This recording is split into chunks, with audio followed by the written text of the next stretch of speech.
Hi everyone, and welcome to our Ally of the Month call. Our community is global, so this session is being recorded for those who can't join us live today. Feel free to raise your hand and ask questions in between the chat. You're also welcome to drop your questions in the chat window at any time. We have packed agenda today, and let's get started. I'm Dipali. I lead the Allyship pillar at Women in Streaming Media. Today's session is a valuable opportunity to explore how representation is shaping the future of our industry on a global stage and how allyship is transforming leadership. We will look at how inclusive leaders use the global platforms to amplify the women's voices, open doors, and drive lasting change and forward thinking industry for everyone who is involved.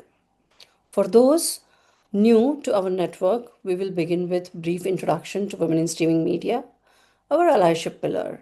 And then Lisa will introduce our ally of the month, followed by AMA session. We will have some curated questions, but feel free to ask your questions in the chat window or towards the end of the session.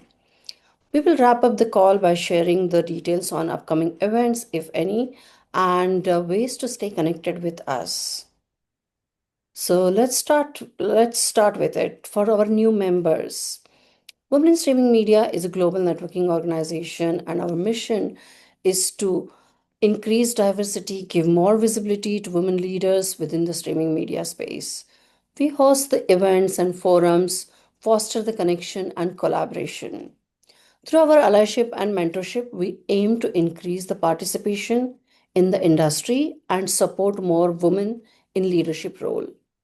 Our membership is free, and we host monthly virtual remote member meetups where members can connect with supportive global community.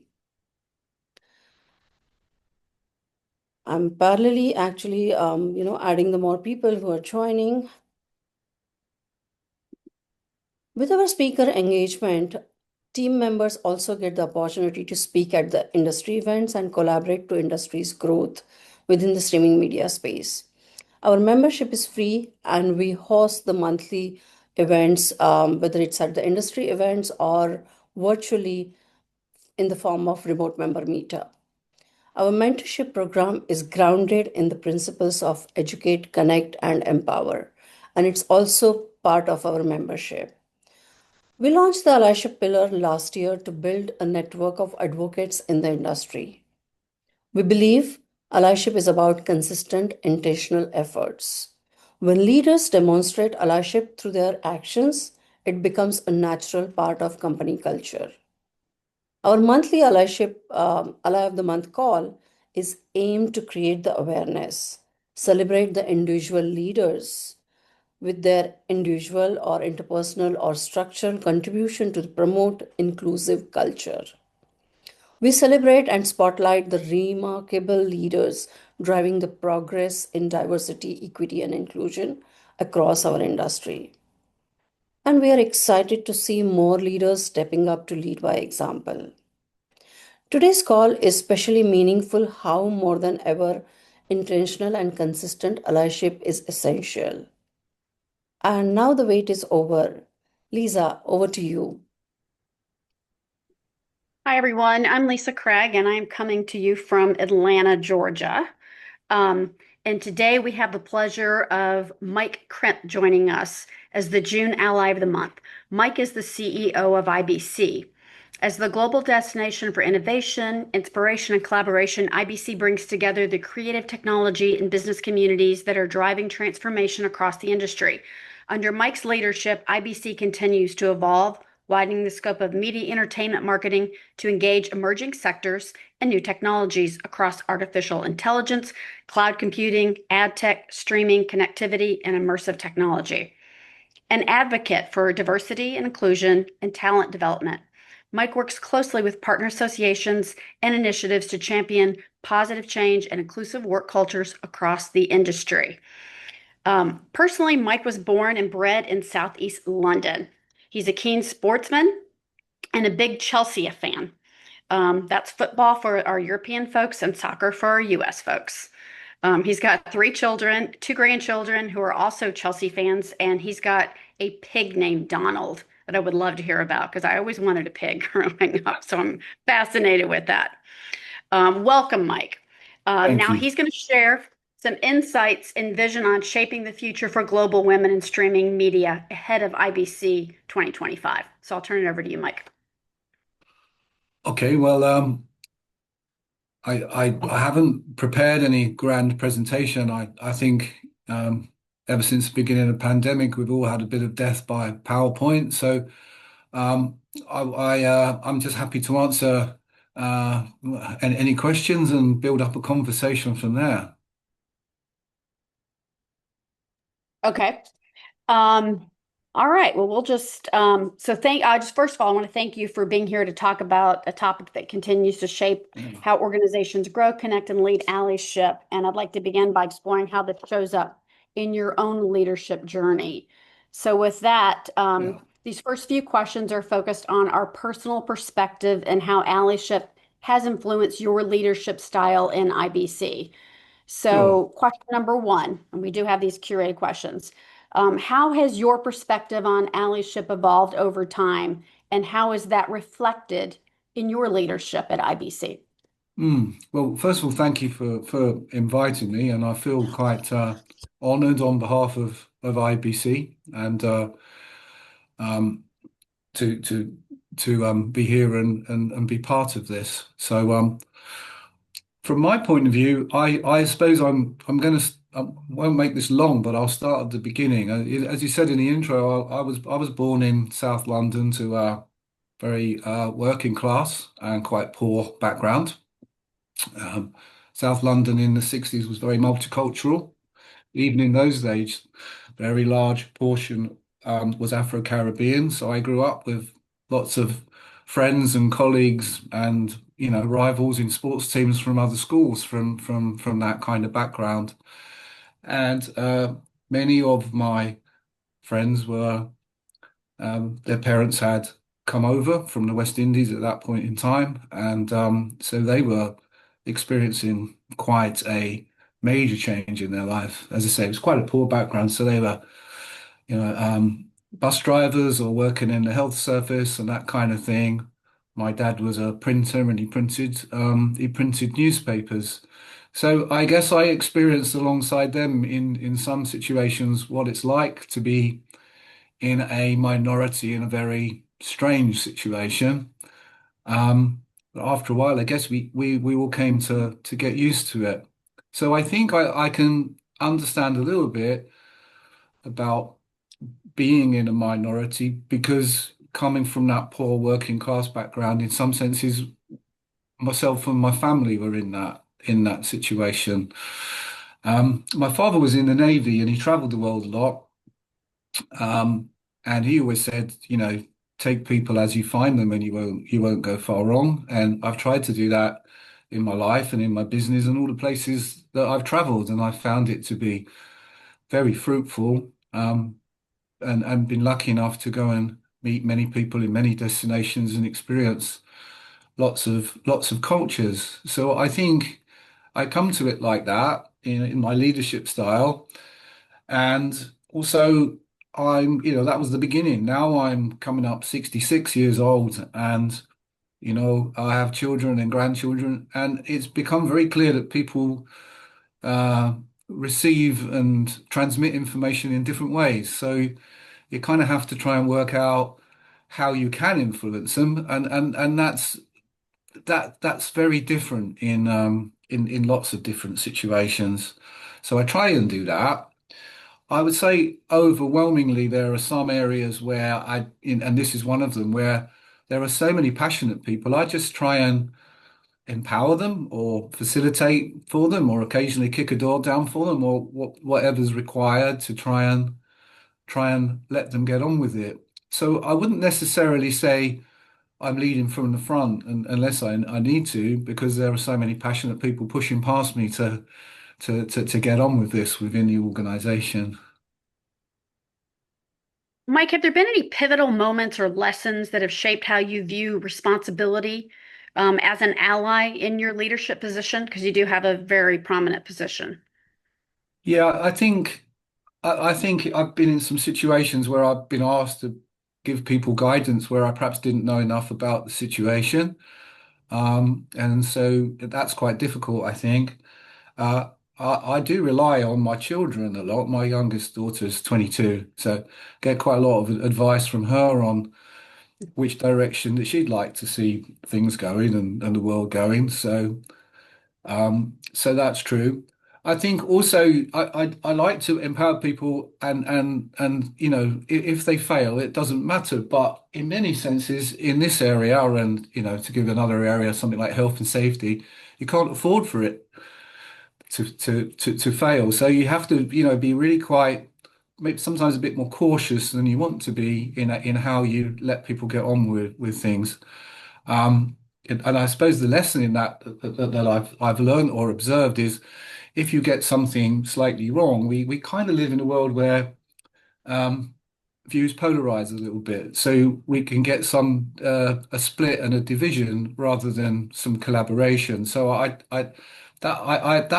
guess has been the trickiest part for me, is just to tread very carefully in the progress that we've got and make sure that we're always on solid ground. And the weakness being that I can't necessarily give people advice on things that I don't completely understand myself. Okay. Have you, along your journey, um, have you encountered any like major challenges or blind spots that you could share with us today?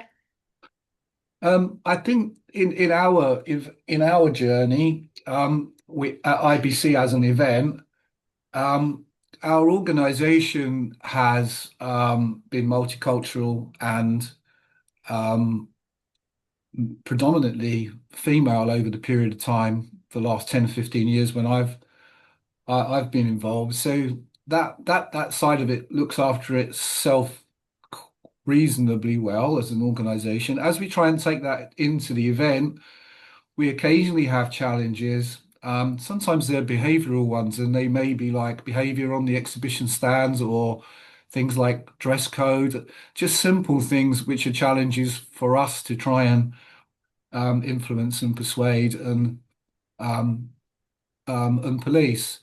In the conference in the event side, it's kind of somewhat easier. All of our content producers have been women for quite a while now, and they're very good and skilled at getting those the balances of speakers right. So we're always just trying to push that, nudge that along to try and make it better. And that's why we love being involved with organizations such as yourself, because we can facilitate you having your voice, we can help you network and meet more people. So on that, so let's shift over to how allyship comes to life at IBC events. Mhm. Yeah. Representation is a powerful force, especially in global gatherings like IBC, where visibility often leads to opportunity.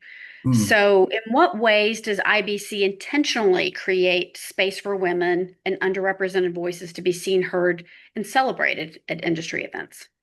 Well, we engage with almost everyone that we come across, and we listen. And people like Joe, who's on this call, and other members of my team are engaging all the time, very passionate about those things.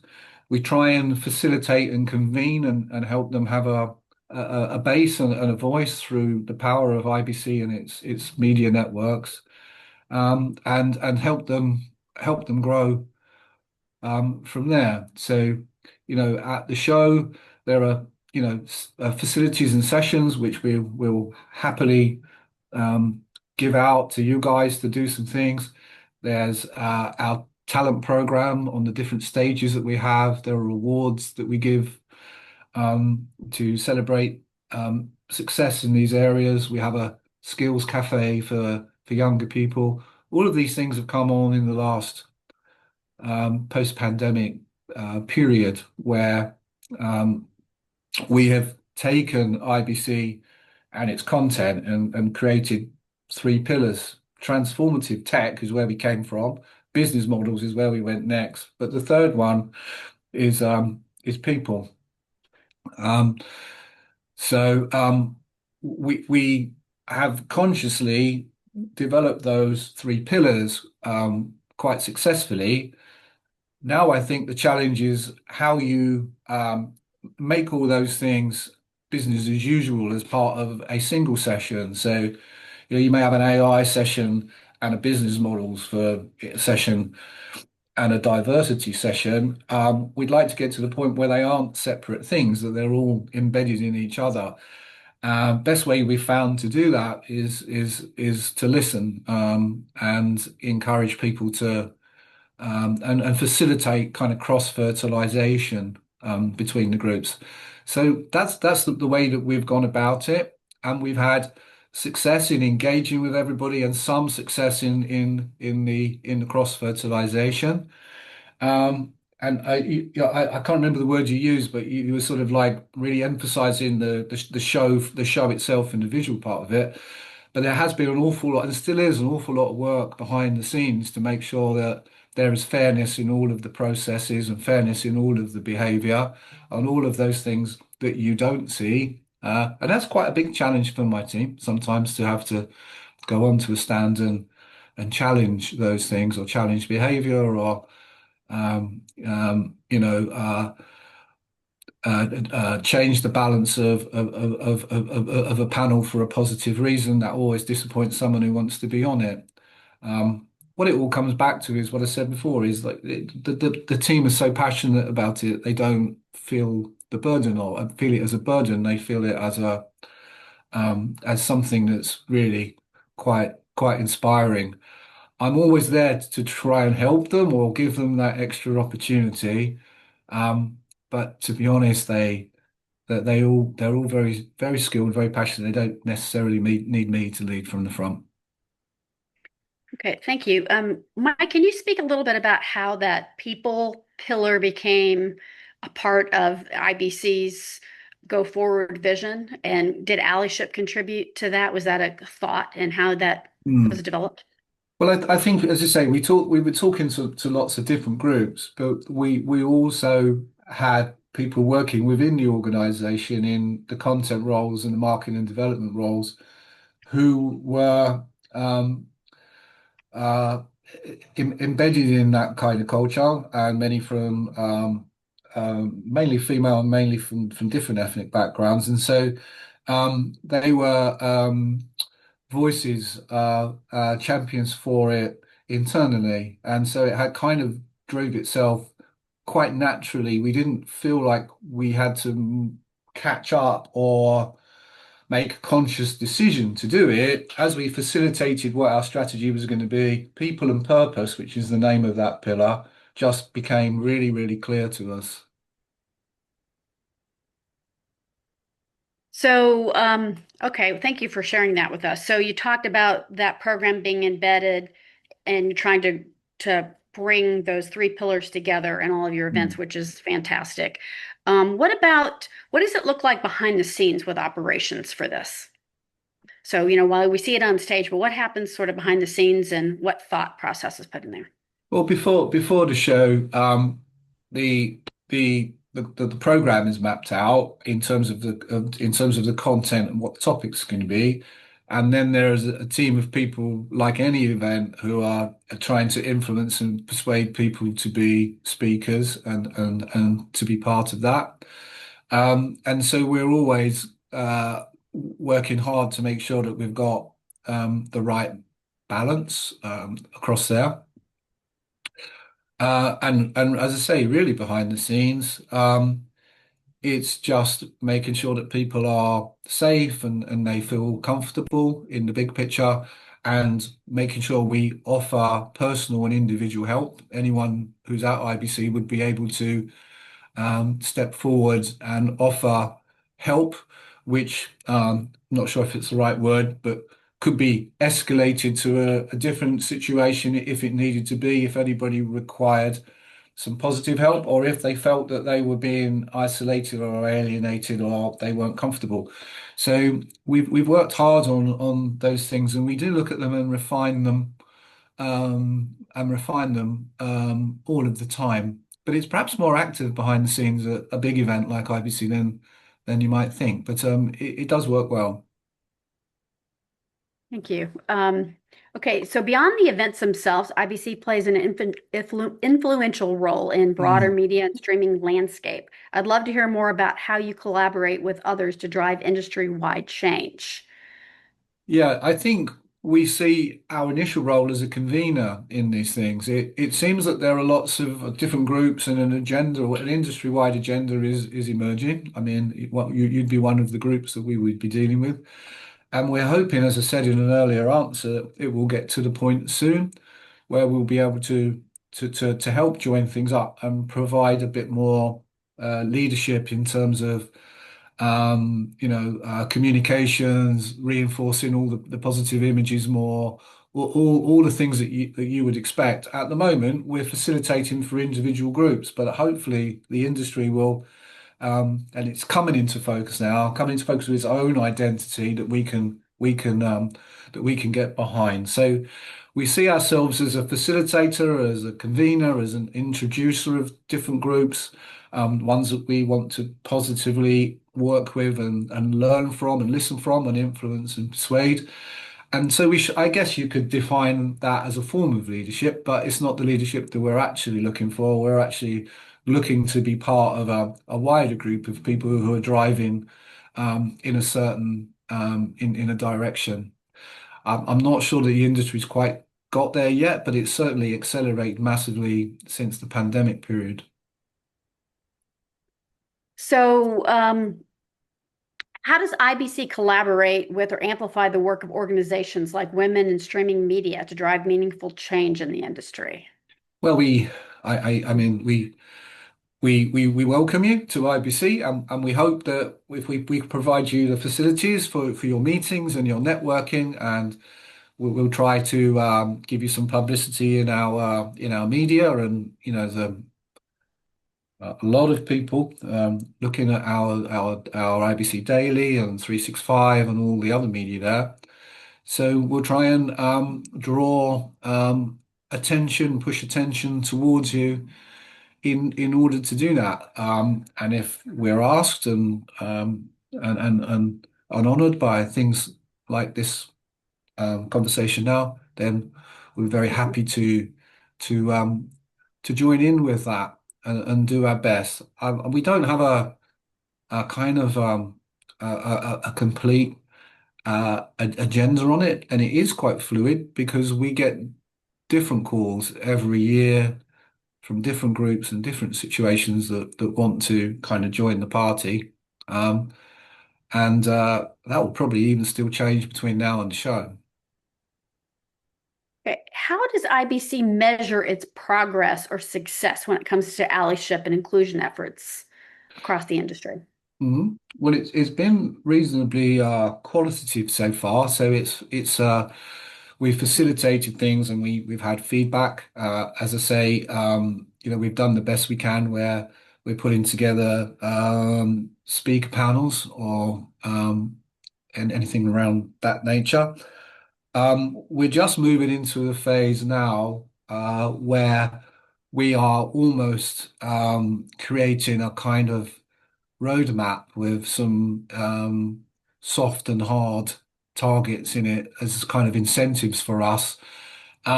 Because we feel like it's getting some pace now, and we need to know as an organization, internally and externally, where we are with those things. We're planning to have those at a final draft by this year's show, and then what we will do is use the show to test those out on our international council and on our exhibitor advisory group, and cover it again in our post-show stakeholder research. And the idea, as I say, is to end up with a fairly simple dashboard of things where we think that we can affect across a whole range of reasons. It's actually part of our ESG wider strategy. So you're hoping to go from sort of qualitative to quantitative I in think that so. roadmap I think metrics? yeah, Yeah. and I think in a way it's part of an ESG strategy, and particularly the quantitative targets are really important in the environmental sides of what we're doing, because we now have enough data which we've audited and tracked to be able to set firm reduction targets rather than just do the best we can across the board. I think that's a journey the whole industry's on. So we felt if we made that commitment, then maybe we could get others to join. But we've spent a year in information gathering and planning. We needed that amount of time for the ESG part because, we only have one really massive show every year. So we need that track record of gathering all of that data in order to set fair and reasonable targets. Well, that's exciting news to hear. So thank you for Yeah. sharing that with us. Of course, allyship also shows up in how we develop and support talent. Let's Hmm. talk a bit about how IBC is fostering inclusion behind the scenes and helping new voices grow into leadership. So, with that, how are IBC's talent programs designated to ensure that emerging voices from diverse backgrounds feel welcome, supported, and positioned for growth? Yeah, so in at the show itself, we have our skills cafe, and we have areas where some of our more senior people from our council or in senior leadership positions will spend some time helping and advising younger people. We also make sure that they're represented in the sessions, that their voices are there. Um, and so that's what we do. Um, in terms of our content program. In terms of an organization, this might be a bit of a strange answer, but I think it's something we're really, really proud of. Is like out of, there's 25 of us who work full time, and I'm going to say almost three-quarters of the families at IBC have their children working um, in and at the event behind the scenes, whether it's in a runner or helping the sales team or the content team or whatever it might be.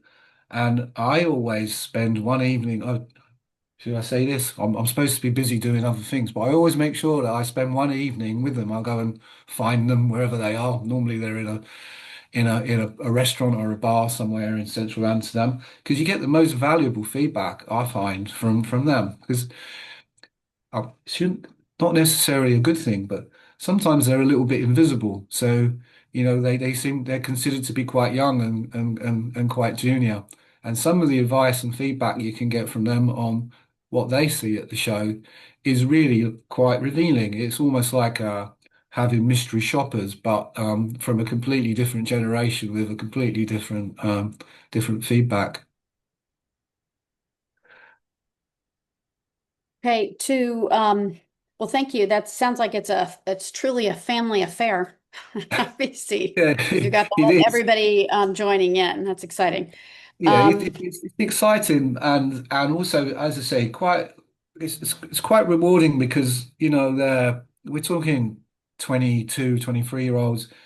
They enjoy it. They see what a great show it is. They get quite passionate about it, but they give us a perspective that as a 65 coming up 60, I couldn't hope to understand.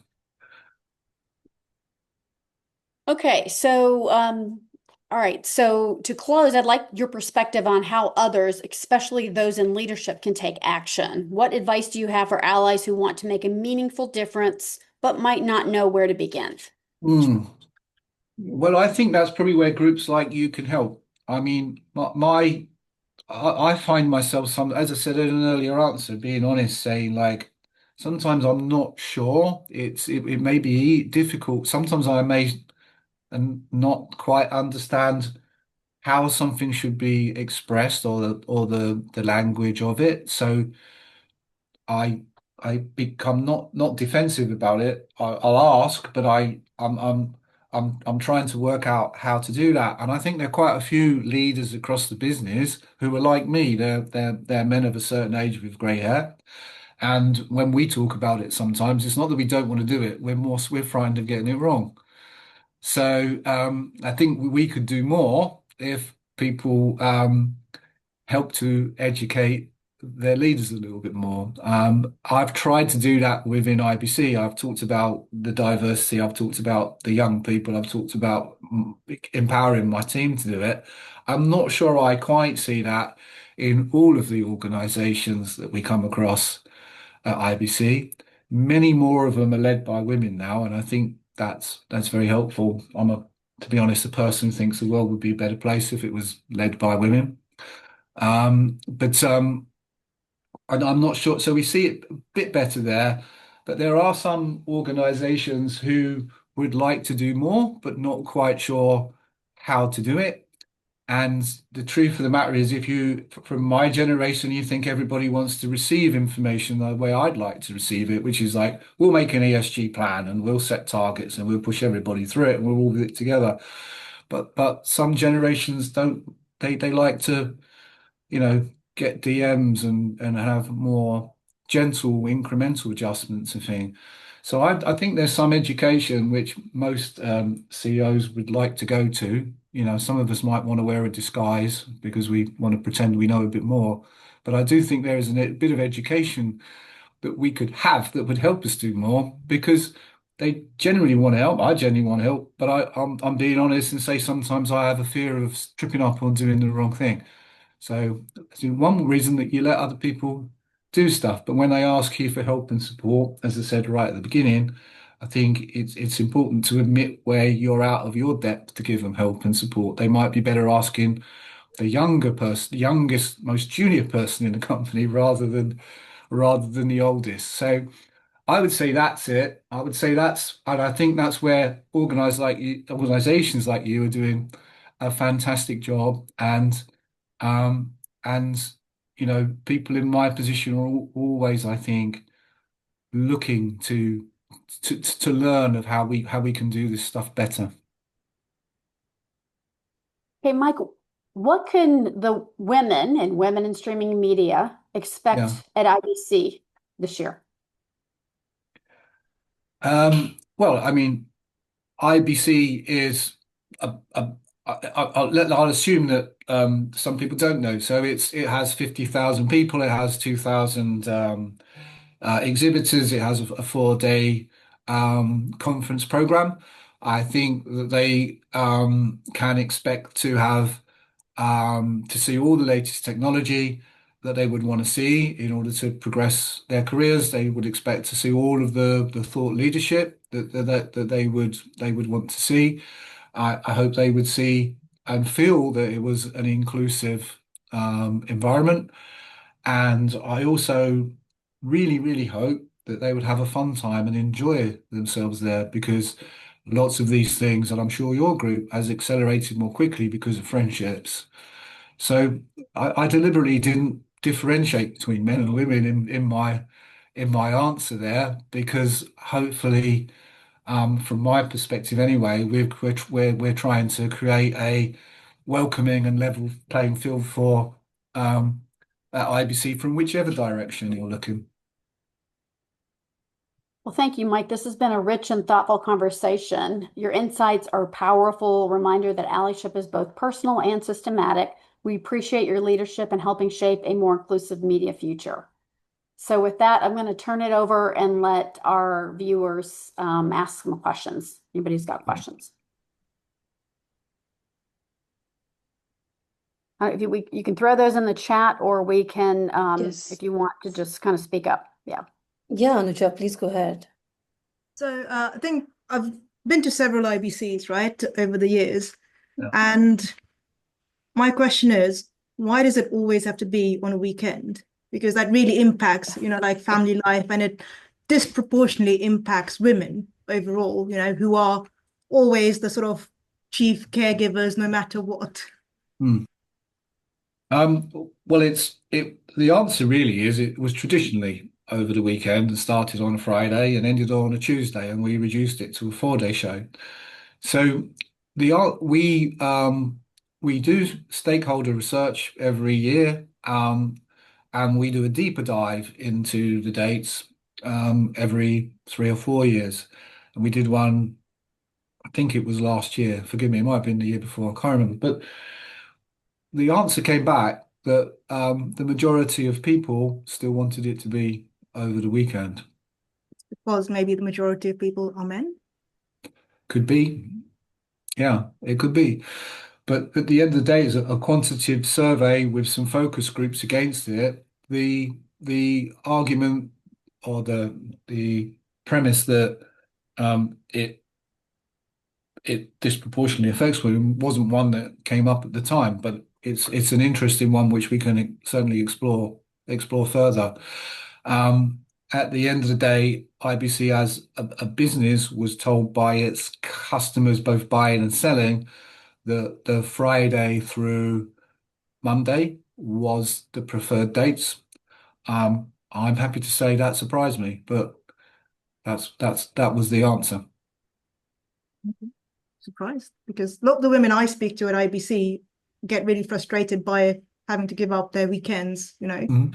to be at a show, so I'm surprised the data didn't show up. No, I think you've highlighted potential catch 22 in a quantitative in a survey, in the sense that if the majority of the respondents are men because the majority of the audience is men, then the answer is likely to reinforce itself. So I think it's an interesting argument for us to take on board. Thank you. And when we perhaps go into the qualitative focus groups, which you're welcome to join, by the way, they happen during IBC, and there are many of them. We use an independent company to do that. That's an opinion which would be interesting to express in the group and see where it goes. Any other questions? Okay, meanwhile, I have a question, Mike. First of all, you shared such a great story, like your family background and everything is such a kind, and I totally relate because last month we had um, authors of Good Guys book based on the allyship, Brad and David, and they shared the same story that, allyship starts at home. Yeah. And whoever understands this, they will definitely implement that in their professional journey as well. They were trying to give them more context. Similarly, like our son and daughters are going to be a part of this industry, and no one wants to be excluded for our family members to be in the professional environment. So I totally relate, like why IBC is such an inclusive place, and I'm sure it must be incredible tough task to accommodate everything because, as you rightly mentioned, there are technology partners, there are big organizations coming across the globe and providing that time slot or space to everyone to make this space inclusive. It must be really incredible, tough task. And I mentioned this to Jo when I had a conversation with her in London, that it feels like you have a show for 4 5 days, but the work for you in the background is, I'm sure, going to be always 365 days because the Yes. amount of shows and everything you create. Yeah, I mean our cycle for a show is 15 months, so we're already working, into the 2026 show. Might surprise you, but some of the big exhibitors are already rebooking their booths and everything and telling us their plans for 2026. Um, I mean, one thing we're proud of is that the IBC is owned by the industry itself. There are 6 partners. They're all charities. You may be members of some of those organizations. So although, I think it's important for me to run the business as a commercial entity that provides good value, we do well financially, and that money goes back into those organizations and charities. And so they individually have their own programs, um, which probably cover the 3 pillars that I was discussing earlier. And so that money goes back into it.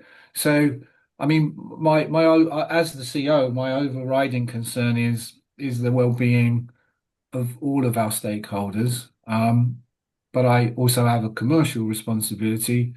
And so there's a challenge between myself and my team to sort of get that balance right. Um, we try to have a higher definition of quality than just kind of fit for purpose. We try and make it more of a kind of a quality circle of discussing with people. So I suppose I'm using a bit of business language there to describe the same thing. If you talk to people and listen to what they're saying and just keep adjusting all the time, then you can make some good progress. Um, Not always as quickly as you would like to. Yeah, I think you reminded me another important aspect of the allyship is listening. Hmm. Many of our allies in the previous session has mentioned that one thing everyone can do to make the inclusive space is start listening instead of more speaking, how we can listen more and take the feedback from everyone. And as you know, I see the IBC report, and I know that there are almost 75 to 80% attendees hold the decision-making roles, from the IBC point of view, which means your message reaches to the people who can actually act. And my question is ahead of IBC 2025, how leaders use the global industry events like IBC to promote allyship and elevate underrepresented voices on a global stage? Yeah, well, ever since I've been involved in IBC, the first IBC I ever went to was 1984, believe it or not, and it's always been an internet, and it was in the UK then, but it moved to Amsterdam in 1992, and had nearly 100 countries represented at that point in time. So, it always has been global. It was very much male engineering dominated with, guys wearing suits and talking very technical. Um, so yeah, I mean, it has changed a lot since then, and we do see, and I see CEOs and speakers that have a more balanced view of what being a CEO is.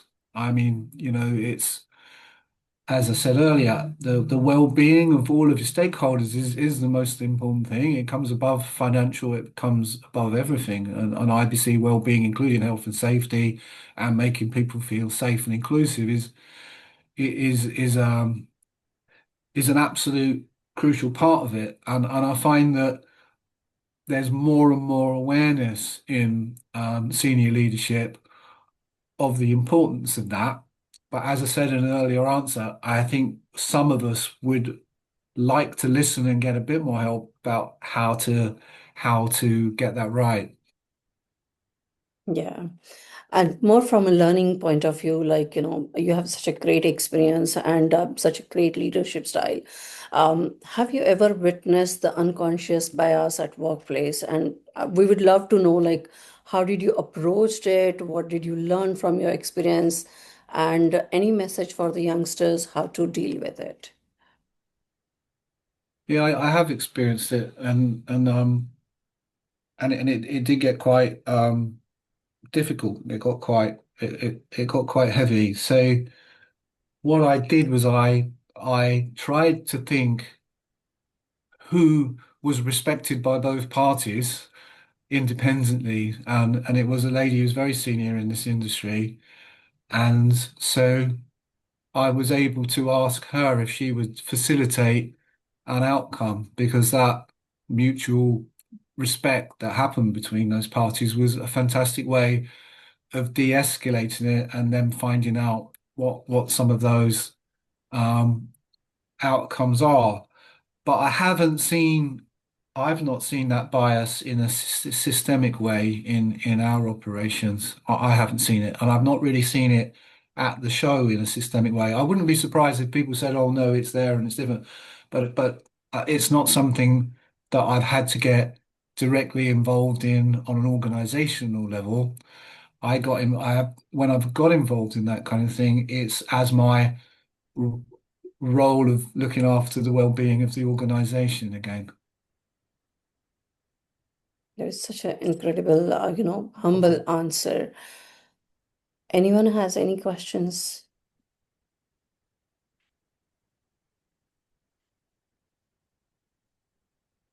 Okay, so I have one last, tough question, which we are trying to, kind of work with the leaders in terms of how we can bring some metrics to the allyship.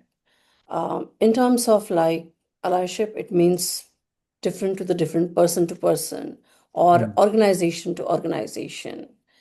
And in such, area where we can't directly measure it, what are the top, three advices you would like to give to the leaders? Like you pretty much summarize a lot of things in your conversation, but as a final, advice to the leaders, what Yeah, would you like to summarize?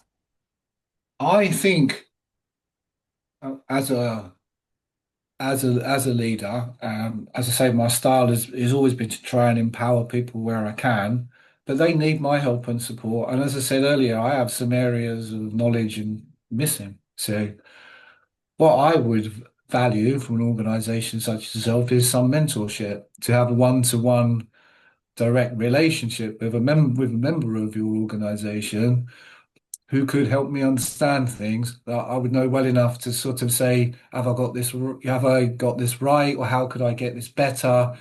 Is there another example of how we might want to go about this? I think if you were to um, um, match up, some with some CEOs, and build a little network of that, I think most organizations would find that quite valuable. It's almost a confidential, I'm not quite sure where I am here, but I need to help somebody out. Can you help me out? And I don't have any other, off the top of my head, I don't have any other um, real suggestions. I'll think about it and see and send you an email if I come up with something. But I think that's really is what's missing. The listening is good, but also the feed are being able to sort of get feedback that can help you um, drive some change and support people who need support when it's needed. If you have what I think you referred to earlier as perhaps a blind spot, and I think everybody has blind spots, but they also have knowledge and information spots. I mean, the younger generation, they they they they behave so differently, and it's a challenge to stay on top of that. Um, and I'm sure there are a number of other examples, but that's what I would suggest. If you were trying to impact things more, then just offering a friendly mentoring service to people who needed it would be invaluable. Absolutely. And that's where I think, women in streaming media is trying to create a change in the, industry. We provide the mentorship, allyship, create the more awareness. Yep. And it's no longer like good to have, it's a must have. Like the way we develop our skill set from the technology point of view, industry knowledge, we also need to work on how we can improve our allyship efforts or how we can mentor more people within the industry, prepare the women for the leadership roles, or prepare the younger, generation for the industry and leadership roles. There is so Mm. much to learn and a lot of great advice. I learned from your conversation, and definitely your father's advice is it's a timeless. I feel like it's best part what I learned is don't keep diversity as a separate. Include and blend it in your business in a way that you don't need a separate session or a day for Yeah, the same. yeah. I That's, I think think, there's a danger. Sorry to interrupt you. Sorry. yeah. So thank you so much, Mike, for joining us today. And there is so much to learn from you. I have already, said that many points I have learned from you. And I'm sure, like under your leadership, IBC has demonstrated a strong commitment to diversity and, overall making a positive change. Thank you. This shows actually how the individual leaders can make a big impact when allyship is a part of business approach. And when leaders make a inclusion as a priority, it inspires a positive transformation that lasts.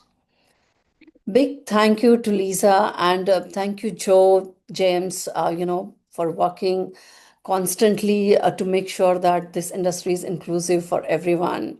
Thank you, everyone, for whoever is joined today on this call.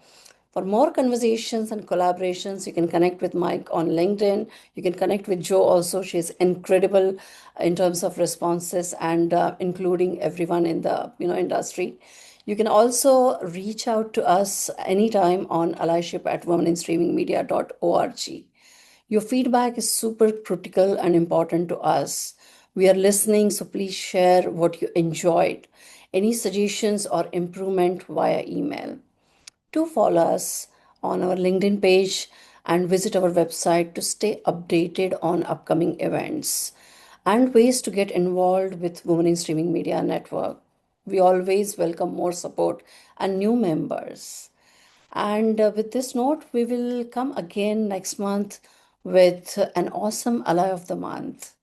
Thank you so much, everyone. See you in the next month.